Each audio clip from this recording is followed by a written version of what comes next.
Assalamualaikum warahmatullahi taala wabarakatuh. Alhamdulillah sampai berjumpa kembali dengan Sabisu Elektro. Oke, pada kesempatan kali ini akan coba saya berbagi ya, sharing mengenai ilmu listrik ya. Yang mana konten kali ini akan saya beri judul dengan nama Bersahabat dengan Listrik. Baik, konten ini sekaligus saya menjawab ya pertanyaan-pertanyaan rekan-rekan terutama anak-anak SMK Kota Gandok ya, yang banyak bertanya mengenai apa itu listrik, apa itu tegangan listrik, dan apa itu arus listrik dan sebagainya gitu. Baik, di sini akan coba saya perkenalkan ya, akan coba saya sedikit bahas ya untuk mengenai listrik tersebut. Di sini kita akan coba kita awali dengan namanya teori listrik ya. Nah, karena ini dasar banget dan penting banget. Karena tanpa mulai ini ya kita agak sulit juga untuk melanjutkan untuk pemahaman listrik berikutnya ya. Oke, listrik itu ditemukan oleh seorang ilmuwan dari luar yang bernama Mr. Faraday. Oke, Mr. Faraday itu mengungkapkan ya dengan sebuah teori yang terkenal dengan namanya teori Faraday. Yang mana teori tersebut berbunyi atau menyatakan jika sebatang kawat penghantar berarus berada di dalam medan magnet yang berubah-ubah, maka di ujung kawat penghantar tersebut akan terbentuk GGL. Baik, akan saya coba jelaskan mulai dari garis gaya listrik ya. Nah, di sini udah saya buatkan gambar ilustrasi ya. Teori dari Mr. Faraday tersebut. Ini udah saya gambarkan ilustrasi dua buah magnet permanen. Ini magnet pertama dan ini magnet kedua. Nah, menurut teori beliau, jika sebatang kawat penghantar, nah ini saya ilustrasikan kawat penghantar, berada di dalam medan magnet. Nah, ini medan magnet ya. Nah, di sini medan magnet udah saya ilustrasikan di sini kutub utara dan kutub selatan.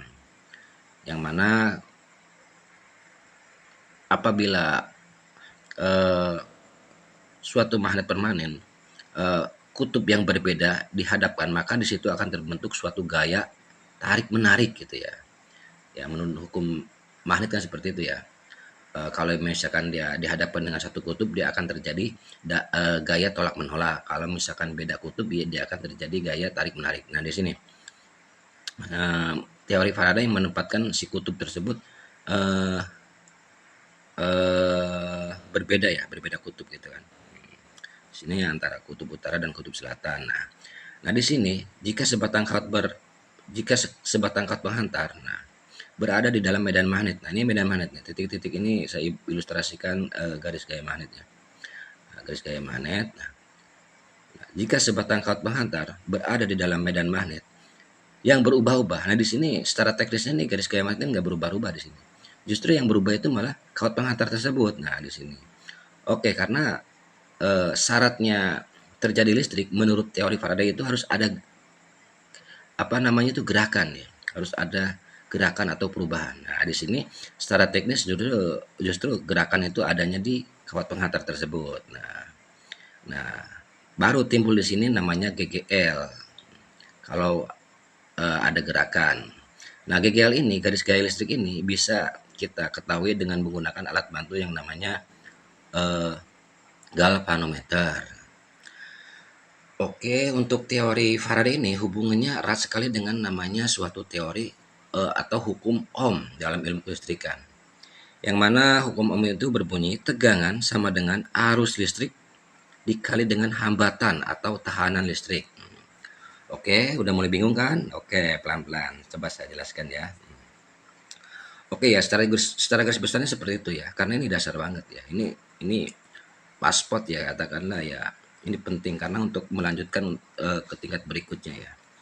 Oke, ini di sini saya sudah siapkan ya gambar ilustrasi perbandingan atau analogika ya, analogika listrik atau tegangan listrik. Saya ibaratkan oleh sebuah tandon ya, tandon air gitu kan di sini nih. Cuman ini karena waktunya mendesak gitu ya, dan nggak lama. Mungkin untuk pembahasan berikutnya akan saya lanjut di konten berikutnya ya, di konten berikutnya. Oke, mungkin itu aja yang bisa saya jelaskan saat ini. Kurang dan lebihnya saya mohon dimaafkan. Wabillahi taufiq wal hidayah. Wassalamualaikum warahmatullahi taala wabarakatuh.